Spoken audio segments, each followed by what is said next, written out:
The video is called Hardest to Kill Characters in Anime by Anime. Featherine Augustus Aurora is not just some powerful character with crazy abilities. She's literally a creator level witch, which... Okay, here we go. We already getting into the bullshit. I hear creator level. What does that mean? What does that mean? First of all, what show is this? Bro didn't even introduce the show. What does creator level mean? She boxing with the person who wrote the story? Come on, bro. It means she can bend reality itself to her will. She can manipulate both the human world and the meta world, which is like a layer above regular reality where stories exist. Okay, manipulating the human world and the meta world. When they're talking about human world, are they talking about our world? The scary part is that she can change events even as they're happening to her. So if... What is it? Forgive me, but I will not be implementing your scenario. I am the one who will record the script. Is she writing the fucking manga? Dog, is she writing the manga mid-manga? Okay, I'm not gonna lie. I do like powers like this if they are implemented correctly. There was a manga that was coming out a couple years ago. It got canceled. It got axed, unfortunately, called Hunter's Guild Red Hood. And part of the storyline in Hunter's Guild Red Hood, it was like a story about stories, right? And we didn't really get to see how it unfolded ultimately, right? But, you know, sort of the big MacGuffin was this book that wrote the story and, you know, played all the tropes and so on and so forth. And at the end of the story, they actually had this meta commentary, right? Where the book was destroyed. Therefore, the story ended early or something like that. I kind of forgot. It was a minute ago. If you play with the idea of a character who interacts with the story itself, if you play with that idea in the right way, I do think it can be enjoyable, especially in a medium like manga where you can do interesting stuff like, you know, play around with paneling, so on and so forth. However, if you just use it as power scaling bullshit, bro, erasing events and just corny shit, that's when I'm like, okay, bro. Like, come on. What are we doing? Tried to attack her, she could just rewrite the situation mid-fight. Featherine has lived for over 1,000 years and has... Of course. I feel like we working with 1,000-year lifetime. We're either working with immortals or people who are 1,000 years old minimum in this list. Already gone through countless cycles of life and death. She's so tired of living that death doesn't even stick to her anymore. She just keeps coming back. This the shit that pisses me off. What does that even mean? Yeah, she's Ugg said that like I was just supposed to get that. She's so tired of living that death doesn't even stick to her anymore. Dog, what? Her only real weakness is this horseshoe-shaped memory device that floats around her head. But damaging it wouldn't even kill her. It would just completely change her personality and appearance, turning her into a different person. So you're not killing her, you're just resetting her into someone else. When Lambda Delta, another super powerful witch, tried to fight her, Lambda went straight for the... Is this a game? A visual novel? Yo, it's always the visual novels. We got to open a dialogue on visual novels, bro. It's always the visual novels that be coming with these bullshit ass powers, bro. I'm looking at you, Fate. I'm sorry, let's call a spade a spade. Memory device thinking she could take Featherine down. But Featherine literally stopped the story they were in because she has author level powers. She just... Nigga said author level. Yo. Oh, man. Skipped ahead in the narrative and wrote Lambda's defeat, causing her limbs to fall off without even fighting. The narrative. Featherine can literally control the plot itself, so any battle with her isn't really a battle. It's her deciding what happens to you. She has an army of overlords from different worlds who serve as her personal guards, and she keeps entire... What the fuck does she need guards for? She can write the story. Libraries of stories she's collected over her impossibly long life. Infinite... Hold on, bruh.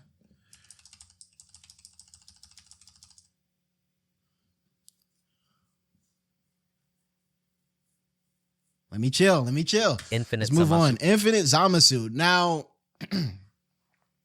I never really got into Dragon Ball Super like that. I'm not going to lie. I've watched every Dragon Ball movie, but when I started watching Super, I was like, why am I watching the Frieza arc again? And, you know, at that time, I was just really into my hero. I tuned in for like the Ultra Instinct stuff like everyone did, but I never really got into Super, right? So a lot of the Super villains I'm not really too familiar with, but I do know Dragon Ball characters are Dragon Ball characters. I don't think, and I could be wrong, I don't think Zamasu is like a character that really strikes me as like, you know, one of those ones in Dragon Ball. Like I would imagine you might put more of like a what was the little blue nigga name? Like a Xeno on this list or something? But let's see. From Dragon Ball Super literally became the universe itself. And the only Okay. This nigga just put his face over a planet. Okay. only way to stop him was to erase all of existence. The core reason Infinite Zamasu is Yo, what's going on in Dragon Ball, bruh? What is going on in Dragon Ball? Nigga became the universe and this is what it looked like? Just a bunch of big ass faces floating in the air? unkillable starts with future Zamasu's wish on the Super Dragon Balls for true immortality, which made him unable to die and unchanged by the past. God damn, about every fucking Dragon Ball villain ever waiting for immortality, bro. What's so special about his wish that made him become the universe? Passage of time. But what makes Infinite Zamasu so terrifying is what happened after Future Trunks fused Zamasu in half. Instead of dying, Zamasu's will survived because of that immortality, and he transformed into something way worse. In the anime, he became a non-corporeal. Yo, I'm sorry. This just looks like a bad texture in a video game. Like this frame right here is so funny. You just got Goku looking up at this backrooms ass texture right here. Being that appeared as an endless number of his face covering the sky. While in the manga, his regeneration went into overdrive and he became multiple versions of fused Zamasu at once. Okay, that sounds more interesting, you know? That's some regular Dragon Ball shit, right? I can count on, I probably have to use 2 hands to count the amount of times a villain got split in Dragon Ball into, you know, a stronger version of itself or a double version of itself or different parts of the same whole, whatever. Okay, first of all, why is the anime diverging from the manga so much? It's because, if I remember correctly, the Super manga is behind the anime, right? And I think that's why they're doing this Redux thing that they're doing, where they're like, I might hop into Super with this Redux they're doing in October, where, you know, I guess they're trying to straighten out the storyline. But really post Dragon Ball Z, and I'll even give Dragon Ball GT its credit, I just don't understand the lack of competency that this franchise is being dealt with, bro. It's reaching a point where we're reaching like American comic book level of like confusion when I try to look at these plots.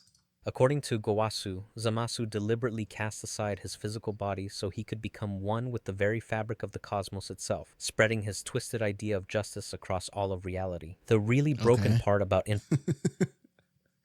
nigga, all of the cosmos, you just a big ugly cloud in the sky. Out here fighting Chi-Chi and Krillin, ugly ass. Zamasu is that normal attacks just don't work on him at all. Did she try to blast the bullet at this nigga? Trunks pulled up on her ass like, yo, put that down, my girl. Yo, I respect it. You got to do what you can do. Run that back. From one with the very fabric of the cosmos itself, spreading his twisted idea of justice across all of reality. The really broken part about Infinite Zamasu is that normal attacks just... She really shot up at him. Imagine that shit works. The whole thing just unravels. Don't work on him at all. When Goku, Vegeta, and Future Trunks combined their most powerful attacks, a Kamehameha, Gallic Gun, and Final Flash all at once, it had absolutely no effect on Zamasu. He just tanked it without taking any damage. God, that animation looking rough. And then fired back with energy beams that wiped out almost all life on Earth. In the manga... Why did he fire back with all that? All right, let's see what he did in the manga. His regeneration ability is even more ridiculous than in the anime. When Vegeta blew the fused Zamasu into bits with his Gamma Burst Flash, even the tiniest pieces of Zamasu regenerated into full clones that were all equal in power. This kind of reminds me of like a Cell sort of thing, but Cell didn't split like this. He just regenerated a lot. The series specifically states that this regeneration surpasses even Majin Buu's abilities because I get Buu vibes from it too, right? With the different forms. Because Buu Oob representation, bro. Can't create multiple equal power versions of himself from tiny fragments. So every time you try to destroy Infinite Zamasu in the manga, you just create more. This look like, you ever seen that image of them in front of all the Marvel characters? That's what this reminds me of. Copies of him that are all just as strong. Yogiri Takatou. Okay, so far, I still say Featherine is the strongest. You know, author level, that's some like super bullshit. Universe level, that's some bullshit, but we've seen that bullshit before. Author level takes you onto like the plane of our realm, bro. Like she's one of us that can interact with the story. All right, Yogiri Takatou. The thing that makes me worried about Yogiri is that this nigga looks too normal. He looks too normal. So I have a feeling he's going to be on some bullshit.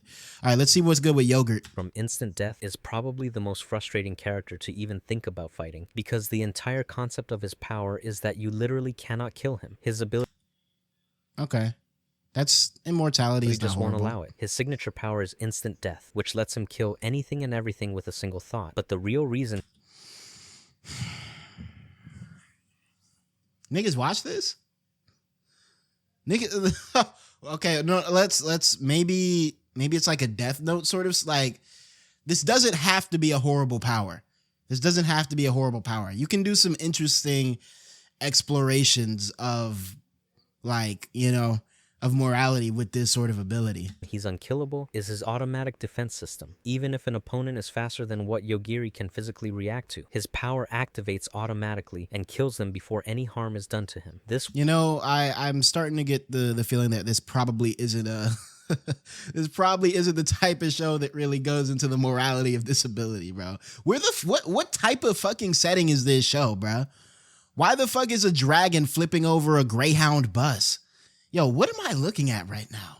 Works against beings who can move at the speed of light, entities that can move through time with physical speed alone, and even creatures that exist beyond time and space completely. The series straight up states that it doesn't matter how fast the opponent is, Yogiri's ability will always succeed. So it just kills them.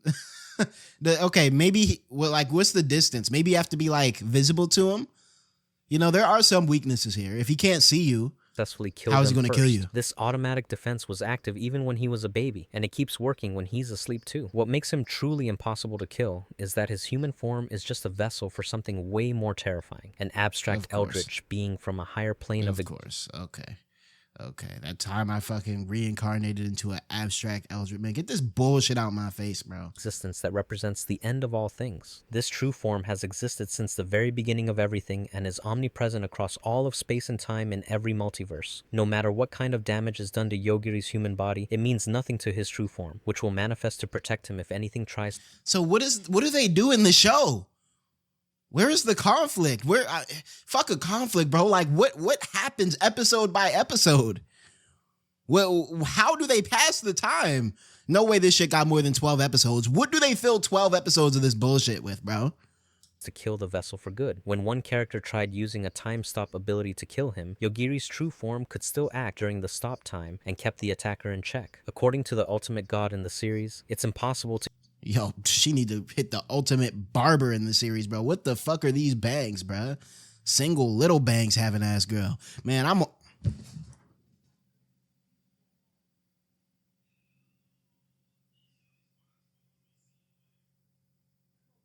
that nigga got killed in the multiverse. To even change or manipulate Yogiri's past because his ability automatically retaliates against anyone who tries. His instant death ability doesn't just kill people, it completely negates every form of survival you can think of. It bypasses resurrection. It negates survival. It bypasses resurrection, regeneration, immunity to death,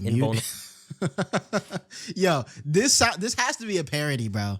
This has to be a parody. It feels like someone wanted to make a character that, like, could purposely beat all the other characters on this list because it's like they thought of every single bullshit counter and added it to their bullshit.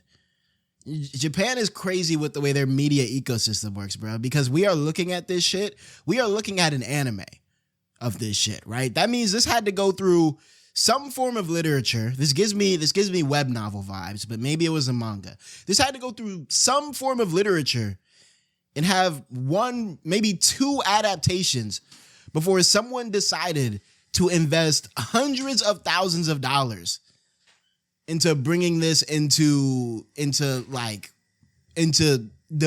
medium of animation. Meanwhile, over here, we can't even get a good Spider-Man animated series, bro. When niggas know that would bring millions. Ability, and even works on people who are already dead, or entities where the concept of death doesn't apply to them. The power has no cause and effect relationship, meaning even transcendent beings and gods couldn't detect any kind of power being emitted from him when he uses it. His ability transcends causality. Okay, so we have a manga. And doesn't follow logic. When his victims die, even time reversal can't bring them back. His kills are completely irreversible. He can also kill abstract concepts. Half die. Oh my, no, I'm not going to keep pausing. I'm not going to keep pausing. I'm not going to keep pausing. But what the fuck is a half die, bro? Niggas just do anything, bruh. Like time, space, gravity, or the laws of entire realities. He killed someone's connection to the universe itself, leaving them as just a powerless consciousness. The really wild part is when powerful beings die to Yogiri's ability, their Yo, did y'all read the subtitles there? die to Nigga said the powerless consciousness. The really wild then die part is when powerful no you die. Yo, beings die oh to my Yogiri's God. ability, their consciousness gets And sent to the endless it dies. Nah. void, which is part of his true form's body. In this void, omnipotence doesn't work, space doesn't exist, time doesn't apply, and you just melt into the darkness. The only weaknesses Yogiri has are completely situational and basically impossible to exploit. He'd have to manually close all his gates himself to become vulnerable, and even then, he can reopen them whenever he wants. Mercurius from...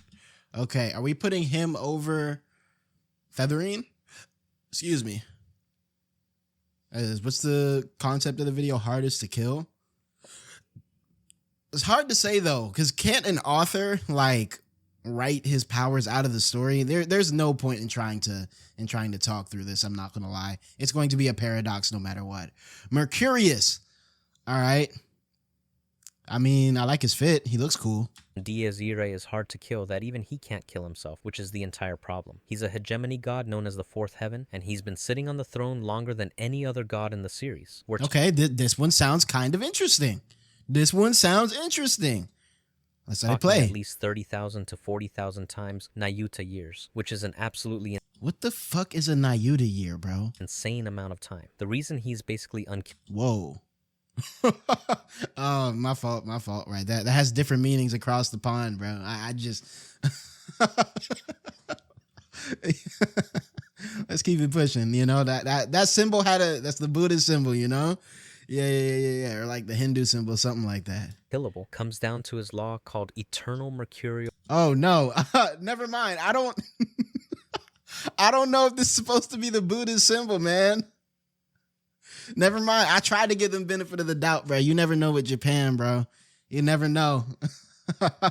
Okay. Eternal Mercurial which is recurrence. The most frustrating power for anyone trying to take him down. When this law is active, every time a soul dies, it automatically gets sent back to the moment it was born, trapping the entire world in an endless repeating loop. The worst part is that this law keeps working even after Mercurius himself dies, and it can rewind even the throne itself, which exists outside of time. I don't... Okay, now they're falling into the bullshit, bro. I'm not gonna lie, they lost me at the Nazi shit. Mercurius is so bored with living forever that he's actively trying to die, but his own power won't let him. Now that's a decent concept. It's been used before, but I do think it's interesting if you use it right. The only way to permanently shut off his law and actually kill him for good is to meet one specific condition. He has to die while being embraced by Marie, the woman he fell in love with. That's literally the only loophole in his system. Okay, well, at least he's killable. Somehow. In one of the endings, even after Mercurius finally dies in Marie's arms like he wanted, his law forces the world to loop one more time just to restore the throne so Marie can take it. In another timeline, Mercurius actually gets killed along with Reinhard, Ren, and Reinhard. So now we got two cracked ass niggas named Reinhard. Okay. Marie while fighting Hajin, but guess what happened? I've heard about this nigga before. He just look broken, bro. Anytime you see some shit based off like some Buddhism or Hinduism, bro, you know the god's finna be cracked, bro. His law just reverses time all the way back to before the events of 𝙏𝙖𝙡𝙠 even started, essentially undoing his death completely. His actual combat abilities are ridiculous too. He has an attack called Sequer Naturam where he gathers thousands of stars into one point. Why? What could you possibly need thousands of stars to fight? Please tell me what enemy you're fighting that you need 1,000 stars to take down. I'm listening. I'm very curious right now. And condenses them into a single blast that's powerful enough to atomize another hegemony god with one hit. And he actually did this to 𝙏𝙖𝙡𝙠 Satanael. Anos Voldigoad from the... Okay, I feel like... I've never watched this show, but I've seen him spoken about a decent amount. Misfit of Demon King Academy is the kind of character where trying to kill him is literally the worst mistake you could make, because the closer he gets to death, the stronger he becomes. Anos is known as the Demon King of Tyranny, and his magic power is so ridiculously high that when they tried to measure it with a power crystal, the crystal just shattered because it couldn't handle the reading. But did this nigga just blow up the stadium? Here's the thing that makes him basically unkillable. Anos has what's called a source of destruction, and as a Voldigoad, his blood is the king of destruction itself. The crazy... What? His blood is the king of destruction? Yo, sometimes they be like... I feel like anime just be ignoring logic, ignoring grammar. You know what I mean? Like, oh yeah, my blood. Yeah, once you start getting into the word concept, bro, I tune out about your abilities, bro. Yeah, bro, my power is the concept of death. What? Part is that the closer his source approaches destruction, the more powerful it becomes. And because he specializes in destruction magic, this effect is even stronger on him than on other beings. Anos has even theorized that if his source ever actually dies, only the infinitely swollen magic power might remain, which means killing him could potentially just leave behind an unstoppable force of pure destruction. If you somehow manage to damage Anos' source, which is already nearly impossible, you trigger... Okay, he does take damage at some point. Your magic power must nearly be depleted by now. This is a black corrosive substance. Of course they would find a way to make him bleeding OP. I should have known. I don't know why I sat there and thought they would actually let this nigga show any type of weakness. Yeah, no, the bleeding is just him getting stronger, buddy. You did not damage him. That spews out from his source when it's damaged, and it's so powerful that even the abilities of gods get corroded by it. If whatever damaged his source can't withstand this blood, it could irreparably damage the entire world itself. When this blood accumulates, its corrosive power can actually surpass the world's ability to regenerate and slowly cause the destruction of everything. Why? What is this show about? What is the narrative of this show about? What do they do in this show? What is he fighting towards? What is he trying to gain? What is he trying to protect? I'm trying to understand. I mean, I get it, right? It's power fantasy. Niggas come home after a long day of school getting straight D's. You know? They got shoved in the locker and spit on. And they come home and smack their shit and watch Anos Voldemort go kill everybody in their path. But like, come on, bro. Like me personally, bro. If I'm gonna watch a power fantasy, I at least want the power in the fantasy to have some sort of struggle. You know what I mean? What fun would it be to just raise through the whole world, the whole universe unstoppably? Personally, I don't find that any fun. You know what I mean? Like I always said, this is gonna sound a little crazy, right? We all wished for superpowers as a kid. You know what I mean? When I wished for superpowers as a kid, I also wished for some villains to get powers as well. You know, like I'd wish some... I used to wish for like some super terrorists to like keep me company. Like, you know what I mean? Like, because what's the point of having powers if you don't got no one to squabble with? And that's where all these shows and their appeal confuse me. You know what I mean? Is it literally just like sludge, bro? Like you sit there for 12, 13 episodes, 11 episodes and watch someone just win. I mean, I guess. During his fight with 𝙏𝙖𝙡𝙠, it was revealed that all of Anos' feats up to that point were performed with less than a tenth of his true power. Of course. Why am I surprised? Because he wasn't fully used to his new reincarnated body yet. Later, in his fight with Graham, Anos admitted that he constantly suppresses and offsets his own power with itself and controls the barely remaining magic What does that mean? He suppresses his power with itself? just so the world won't be destroyed. He's not fighting at full strength, he's fighting while actively working to not accidentally erase reality. Anos also casually displays insane physical abilities like lifting entire castles with one... Okay, that was funny. This nigga basketball spun the castle. That shit was funny, I'm not gonna lie. Maybe if you watch this shit and you just don't take it serious at all and you just have fun with it, I can kind of see the appeal, bruh. Like if you're just sitting there watching the bullshit, I kind of see it. Moving the moon with his bare hands to create a solar eclipse and holding up a collapsing sky with raw strength alone. Reinhard van Astrea. Clap it up. Everyone clap it up. Everyone pay your respects.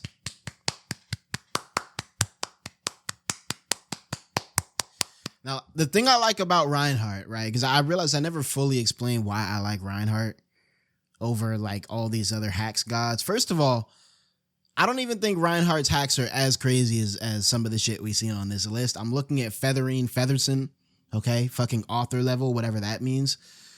The reason I like Reinhardt though, and just the Sword Saint in general, is because I feel like Reinhardt kind of, they haven't really dug into his character overly, like so far in ReZero.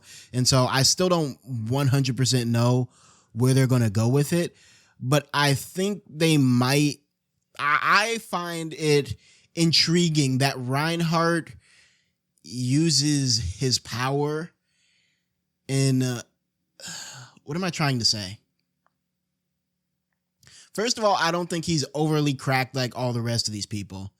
Second of all, I think a lot of his power explores like the responsibility that great power comes with. You know what I mean? I see him as closer to like a Superman analog, where like, yeah, we know he could, if he wanted to, he could raise through everything easily and just leave a trail of destruction in his path. But, you know, from what I remember and what I can see, apart from when he's blowing up buildings for no reason, he's kind of like constantly being cognizant of others, of, you know, his own limitations, which, you know, the only limitation I can really think of is that he can't be everywhere at once. That's kind of like his main limitation, which is, again, also kind of Superman-esque. I think he's just a well-written hero. You know what I mean? And I think it works in contrast with Subaru. That's a big plus that I give to Reinhardt's character. I would not want to watch Reinhardt. I would not want to watch That Time I Got Reincarnated as Reinhardt. That shit would be fucking ass. However, you know, because, you know, there's a contrast between, you know, Reinhardt, this hero that can do anything, and Subaru, this hero that, you know, in a lot of ways compared to Reinhardt is useless, but, you know, can keep retrying over and over again. You know what I mean? It's like we have the guy who can do anything but can't make any mistakes, in contrast with the guy who can't do shit but, you know, can try over and over again. And so I think, you know, I kind of had to talk it out to really find out why I liked Reinhardt. I think I like Reinhardt so much because he works in contrast with Subaru. And also he's just a generally like good dude, right? I kind of have a soft spot. If you're going to have an OP character in my mind, like you gotta, for me to enjoy an OP character, they have to be like, they have to be kind of like this almost morally upstanding sort of character. You know what I mean? I think it's too easy to fall into like showboaty, gloating, all that type of bullshit when you have OP characters. It kind of becomes boring because it's like, of course you're going to show off, right? You can do anything. Who's going to stop you? But I feel like, you know, it's almost like a reverse, right? The same way where Subaru has to boost his confidence because of his lack of ability. Part of Reinhardt, I feel like, is almost like this story of humility, right? Like we have this dude who remains relatively humble in the face of all that he has at his disposal, right? Like he let his pops talk crazy to him when he could have, like, I don't know, snapped that dude from existence or something.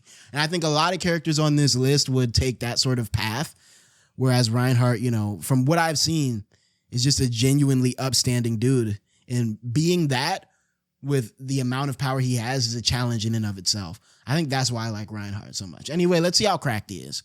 From ReZero has literal plot armor built into his abilities. The biggest reason he's unkillable is his divine protection of the Phoenix, which lets him come back to life even after he's been killed. The truly broken part is that every time... But doesn't he also have a divine protection that, like, he has a revival one, but he also has a lot that kind of like stop him from dying in the first place?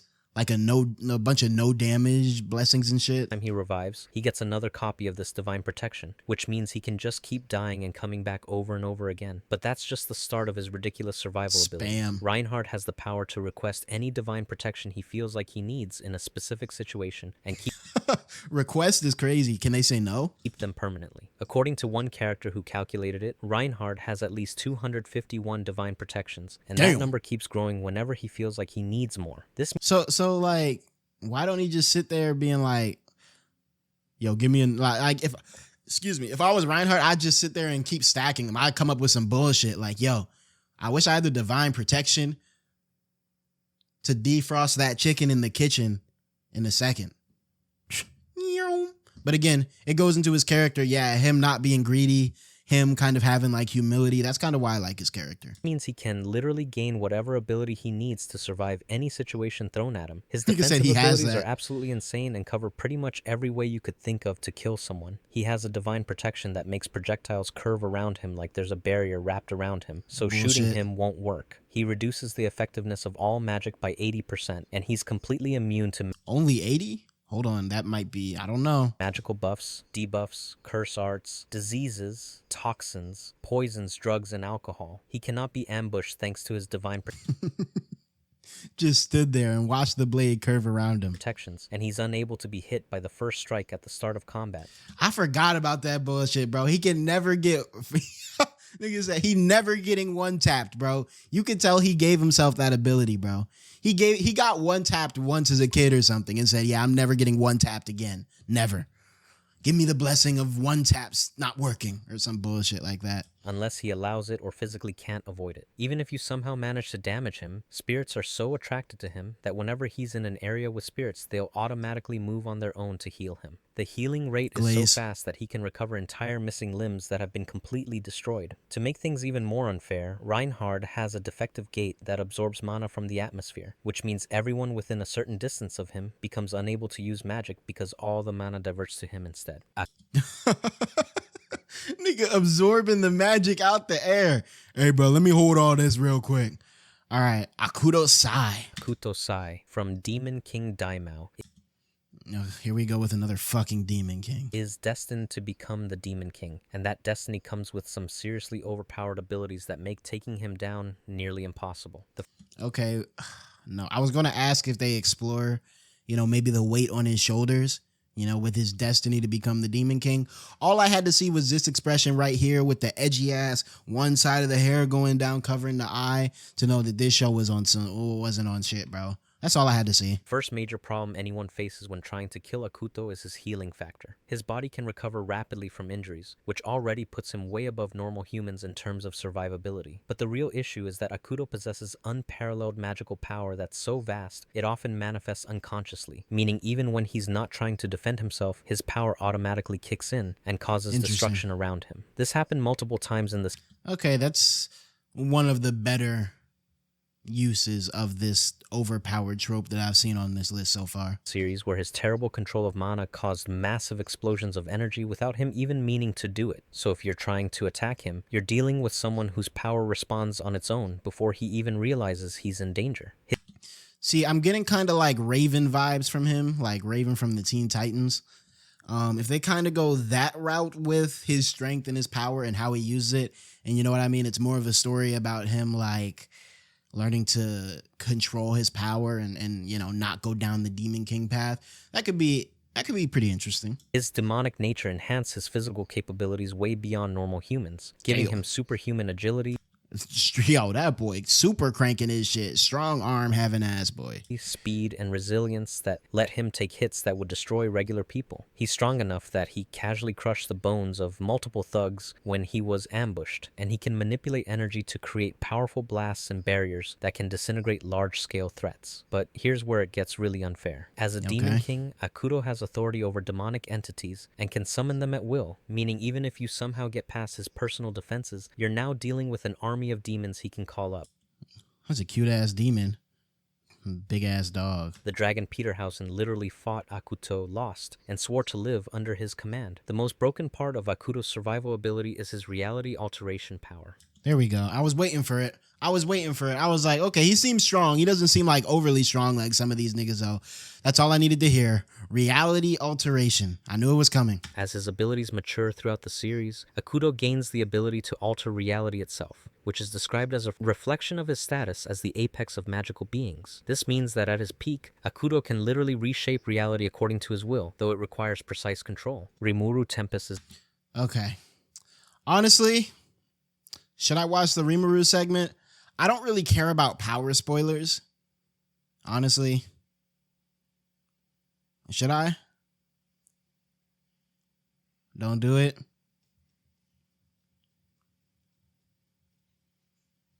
Like, I already know he's OP. Please don't.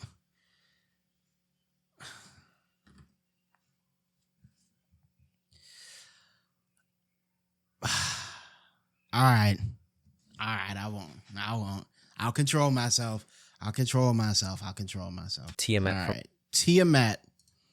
Tiamat for my fault. I saw a dragon on my screen. Look back up and see a naked lady. What's going on? From Fate Grand Order. Complete. Oh, okay. Here we go. Yeah, I was about to say, where's the fate? Lacks the concept of death itself, making her virtually unkillable without being able to enforce that concept. Lacks the concept of death. Yep. Again, once the word concept starts coming up, here comes the bullshit. Onto her powerful Saint Graph. This isn't just some vague immortality. The series makes it clear that you need a noble phantasm capable of gathering all the magical energy of an entire era just to have a shot at what does that even mean? All the magical energy of an era? Yeah, bro. You need to get the whole 2000s to wipe her out, bruh. Dog, what? Destroying her sea of life. And even that's not enough, because the sea will just reemerge. Why would you even say that shit if it wasn't enough? Why would the story say something and then go, but yeah, even that won't be enough, bruh. Yeah, bro, you need $5 to buy this burger, but even that won't be enough because that shit costs $7. What? From her body in a short while after being completely destroyed. This happened multiple times in the story, like when Piedra del Sol obliterated her that Aztec sea of life, and after she fell into the underworld, it just came back. What makes Tiamat even more broken is her independent manifestation skill at B rank, which independent manifestation skill at B rank. What the fuck is A and S rank then? Grants her immunity against existential threats by way of time paradox or the instantaneous imposition of death. This means you can't kill her by messing with time or trying to instantly kill her. Those methods just don't work. Is she losing? I think she over here like I'm assuming that's Gilgamesh swords falling on her, bro. She's making them shits look like raindrops. On top of that, there's a hypothesized ability called Paradox Restoration that comes from her nature as the mother of Genesis. The theory is... The mother of Genesis. Okay, so is she just God? Like, that's kind of what I'm getting at. Is that she operates under a law of nature where she is the first to be born into the world and the last to die, which means as long as another life exists within the same world as Tiamat, she may be literally incapable of dying. That's not a defensive ability you can break through. That's a fundamental rule of reality itself working in her favor. If you like this... Excuse me, had to sneeze. My body needed to expel all the bullshit I just watched.